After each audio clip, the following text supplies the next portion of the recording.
మా శ్రీధర్ గారి కోసం ఎవరు వచ్చారులే. శ్రీధర్,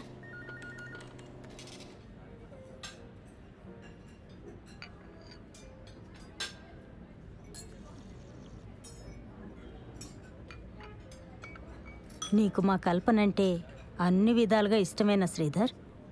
అదేంటండి అలా అడుగుతున్నారు? మేము పెళ్లి చేసుకున్నామండి కదా, మరెందుకు దూరంగా ఉంటున్నారు?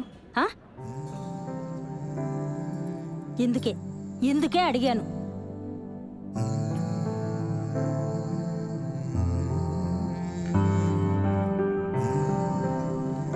ఈ విషయం మీతో మాట్లాడడానికి చాలా ఇబ్బందికరంగా ఉన్నా తప్పట్లేదు.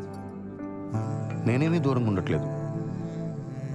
ఆ విషయంలో నేను చొరవ చూపిస్తే నా వయసుకు బాగోదు. నా ఫస్ట్ ప్రయారిటీ తన కొడుకు నన్ను యాక్సెప్ట్ చేయడం. తన ప్రయారిటీ కూడా అదేనని నేను నమ్ముతున్నాను. కల్పన అంటే ఇష్టం ఎలా అడిగారండి అసలు? శ్రీధర్, నువ్వు చాలా మంచివాడివే, కానీ బుర్రే లేదయ్యా నీకు. మీ ఇద్దరు చిన్నపిల్లలు అనుకుంటున్నారా? ముందు పిల్లలు క్లోజ్ అయ్యి తర్వాత వాళ్ళ చదువులు, ఆ తర్వాత వాళ్ళ పెళ్ళిళ్ళు అయ్యాక అప్పుడెప్పుడో తీరిగ్గా మీ ఇద్దరు కలిసి కాపురం చేయడానికి సెన్స్ ఉందా బాబు నీకు? అక్కడ అది ఎంత బాధపడిపోతుందో తెలుసా? నీ కళ్ళకు తను నచ్చుతుందో లేదోనని, తనకి వయసు అయిపోయిందని ఇలా ఏవేవో అనుకుంటుంది. నువ్వు చాలా మంచివాడివి అన్నాను కదా, కాదు, నీది ఓవర్ యాక్షన్. పెద్దదాన్ని నా చేత తప్పుగా మాట్లాడించుకో.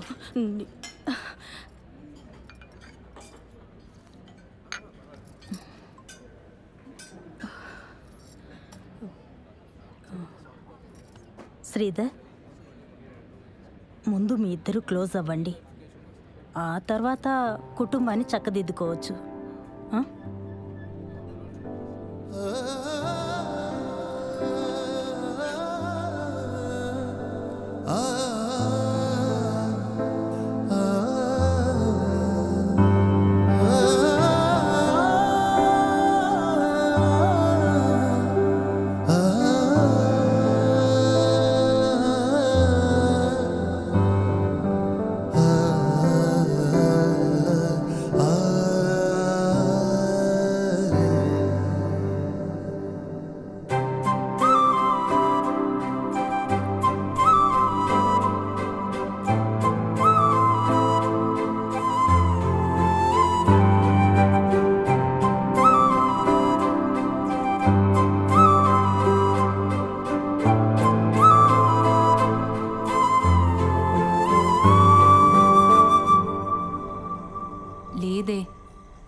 ఈరోజు వరకు ఆ క్రెడిట్ కార్డ్ బిల్ వెంటాడినట్టు రేపటి నుంచి ఆ నగలు వెంటాడతాయి.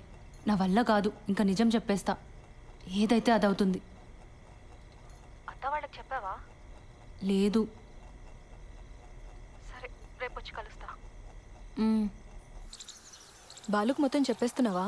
అవును. బాగా ఆలోచించుకున్నావా లేదా? శుభ్రంగా ఆలోచించుకున్నా, మొత్తం చెప్పేయడమే కరెక్ట్. ఇప్పుడు నువ్వు నాకు ఏవేవో అడ్డదారులు చెప్పి నన్ను ఆపకు. మంచిది. దివ్య, అబ్బాయికి ఫోన్ చేసి ముహూర్తం కుదిరిందని చెప్పేసేయ్, సరేనా?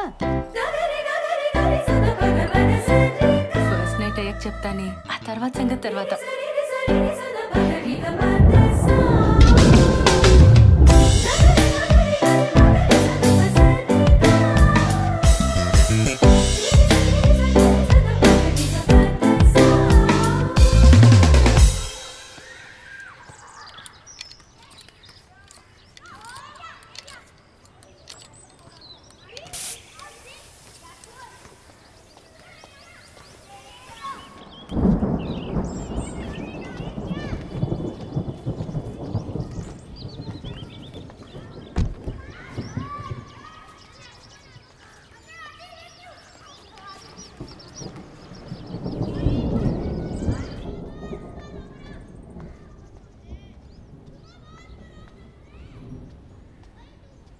కల్పన గారు,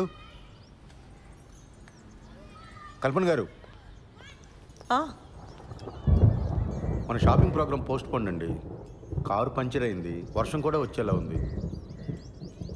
ఓ, షాపింగ్ ఓకే, బట్ మీరు మీ కలీగ్ పెళ్ళికి వెళ్ళాలన్నారు? అది కూడా లేదు, ఫోన్ చేసి చెప్పేస్తున్నాను. ఇవాళకి ఇంట్లోనేనండి. సరే.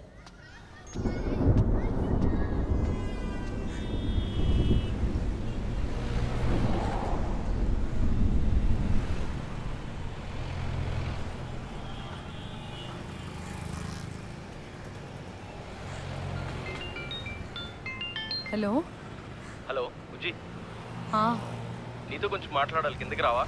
ఇప్పుడా? లేదు రాలేను, ఈరోజు మా మేడం కూడా సెలవు. ఏం కాదు, కొంచెం మాట్లాడాలి, కిందకి రా. సరే వస్తున్నానుండు.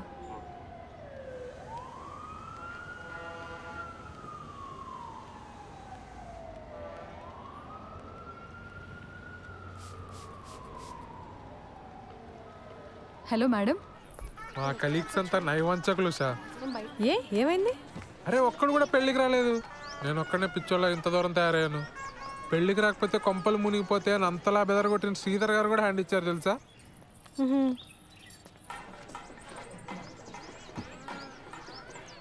నువ్వెక్కడున్నావు? నేను పార్లర్ దగ్గర ఉన్నాను. యాక్చువల్లీ వాళ్ళ ఇంట్లోనే ఉండిపోదాం అనుకున్నా, కానీ శ్రవంతికి ఏదో అర్జెంట్ వర్క్ ఉందని వెళ్ళిపోయింది. ఓహో, నువ్వెప్పుడు బయలుదేరుతావు? నేను ఇంత దూరం వచ్చాను కదా, మా బాస్ మౌన కంగ్రాట్స్ కొట్టి వెంటనే బయలుదేరిపోతాను. మిట్ట మధ్యాహ్నం ఫస్ట్ నైట్ మీ తెలుగులు ముహూర్తాల కుదిరింది సార్. అర్థమైంది బాలు. ఎంజాయ్ వాడు, ఎంజాయ్ వాడు.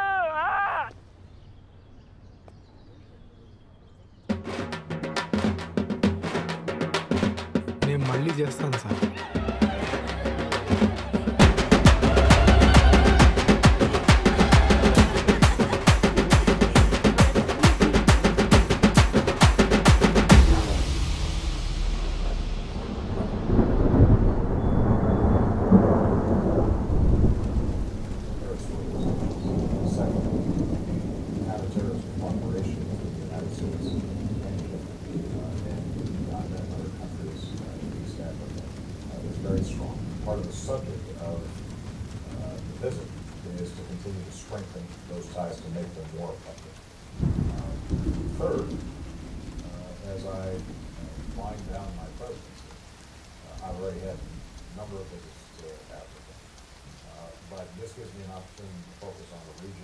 కల్పన్ గారు,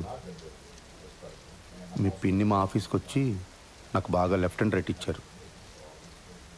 పిన్నా?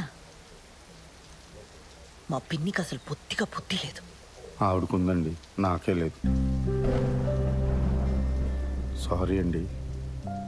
అరే సారీ ఎందుకండి? అసలు ఆవిడ ఏమంది? నేను మీకు అట్రాక్ట్ అవ్వలేదన్న ఫీలింగ్ కలిగించాను కదండి మీకు.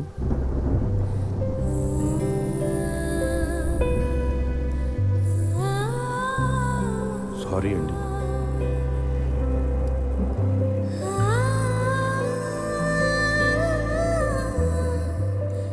శ్రవంతి, నేను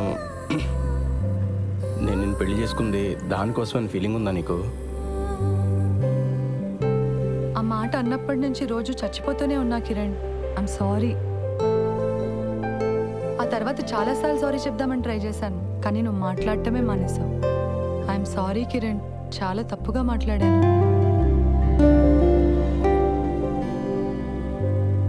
మన పెళ్ళైన దగ్గర నుంచి నేను మా ఫ్యామిలీతో బాగానే ఉన్నాను, నీకు మాత్రం మాటలు కట్ అయిపోయినాయని ఫీలింగ్ ఉందా నీకు? మరి దీనికి సొల్యూషన్ ఏంటి శ్రవంతి?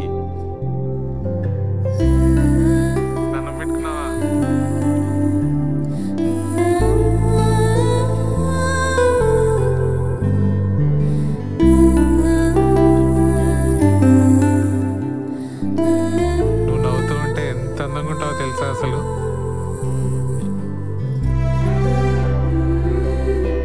I'm sorry Usha. ఓయ్, ఇప్పుడు సారీ ఏంటి?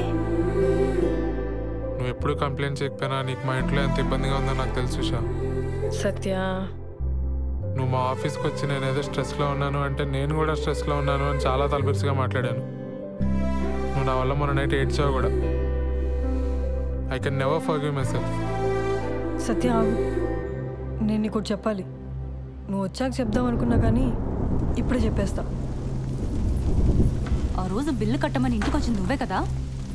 నేను ఇంట్లోనే ఉన్నా, నువ్వు రారా. ఏమైంది? బయట జనమేంటి దివ్య? అంతమంది ఉంటే నేను బాత్రూమ్కి వెళ్ళను. అలాంటిది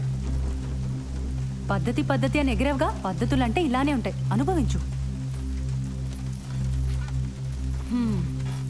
నేను కంట్రోల్ చేశాను కాబట్టి అక్కడే ఆగిపోయారు. లేకపోతే రూల్స్ ప్రకారంగా ఇక్కడికి వచ్చి పాటలు పాడతారు తెలుసా? What the hell? హెల్లే. ఇలా పద్ధతులు ట్రెడిషన్స్ అంటే ఇవన్నీ ప్యాకేజ్గా వస్తాయి.